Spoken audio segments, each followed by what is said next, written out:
সবাই যদি আসলে আপনার উপর খুশি থাকে তাহলে আপনার নিজের ইখলাস চেক করতে হবে। ট্রেন্ড আসবে, ট্রেন্ড যাবে, জি, জি। কিন্তু সত্যটা চিরকাল থাকবে।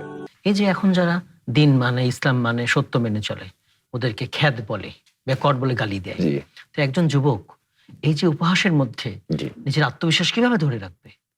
সবাই যদি আসলে আপনার উপর খুশি থাকে তাহলে আপনার নিজের ইখলাস চেক করতে হবে। জি, জি। কারণ সত্যের পথ এমন যে লোকে আপনাকে উপহাস করবেই। এটা নবীদের সুন্নাহ। জি, জি। তো আমি এটাকে খুবই আ ভালোভাবে নেই। কেউ যদি উপহাস করে তাহলে আমি বুঝি যে আমি আসলে আমার রাসূলের চলানো পথে আছি আমি এখন। আমি এখন আছি। আ দাড়ি রাখলে বা হিজাব পড়লে সমাজে খ্যাত বলে, খুবই সত্য। আ কিন্তু এই সমাজই আবার কাল আপনাকে অনুসরণ করবে যদি আপনি নিজের প্রতিদিনের পুষ্টির চাহিদা পূরণে পরিপূর্ণ আস্থায় আরডি UHT মিল্ক, ভালোবাসার বিশুদ্ধতায়। জায়গাটাতে ইস্তেকামাত থাকেন, জি, অটল অবিচল। অটল অবিচল থাকেন। ট্রেন্ড কিন্তু আপনার আসে যায়। ট্রেন্ড আসবে, ট্রেন্ড যাবে। জি, জি। কিন্তু সত্যটা চিরকাল থাকবে। চিরকাল থাকবে। সত্যের ওজনটা অন্যরকম। সবকিছু ধুয়ে চলে যাবে কিন্তু সত্যটা ওই জায়গাতেই থাকবে। এ কোথাও যাবে না। আ এটা এত বছরেও যায়নি, কিয়ামত পর্যন্ত যাবে না। আ লোকে কি বলল সেটা চিন্তা করলে আ আসলে সামনে আগানো যাবে না। আপনি খুশি করতে চাইলে আপনি শুধু একজনকেই খুশি করেন। আল্লাহ তাআলাকে। আল্লাহ সুবহানাহু ওয়া তাআলাকে খুশি করেন। যাকে খুশি করলে আসলে সেটার এক্সাক্ট প্রতিদান তিনি দিতে পারবে। আপনার চোখের পানি আপনাকে কেউ খারাপ বলল, তাকে বলে কোনো লাভ নেই। আপনি তার জন্য দোয়া করেন আল্লাহ সুবহানাহু ওয়া তাআলার কাছে। জি, জি। আপনার চোখের পানি যখন আপনি সিজদাতে ফেলবেন রাতে, কেউ আপনার মনে কষ্ট দিছে, সেটার প্রতিদান, যথার্থ প্রতিদান আপনি আল্লাহ থেকেই পাইতে পারেন। জি। আপনি মানুষকে বুঝাতে পারবেন না। কখনোই পারবেন না।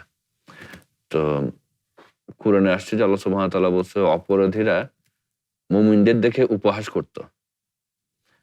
এবং যখন কিয়ামতের দিন মুমিনরা কাফেরদের দেখে হাসবে। আরডি নিয়ে এলো আসল ফ্রুট পাল্প দিয়ে তৈরি আরডি ফ্রুট ড্রিঙ্কস, লিচু আর অরেঞ্জের দুটি অসাধারণ ফ্লেভার। জি, জি। উল্টে যাবে তখন। জি।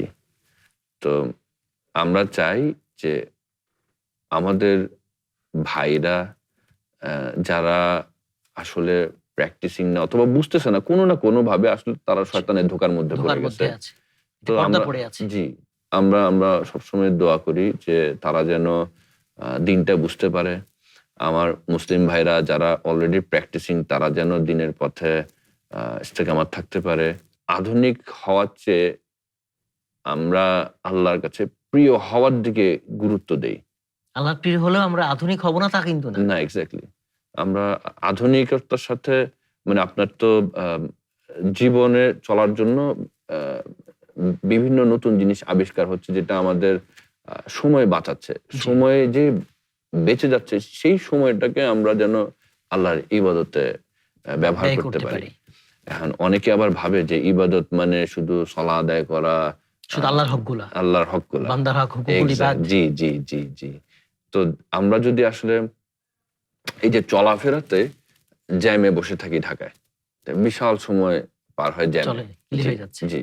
আসলে প্রোডাক্টিভ আসলে তেমন হওয়া যায় না ঢাকায় বের হলে। জি। তো ওই জ্যামে বসে থেকে আমি চিন্তা করতেছিলাম তাহলে আমি কিভাবে প্রোডাক্টিভ হব?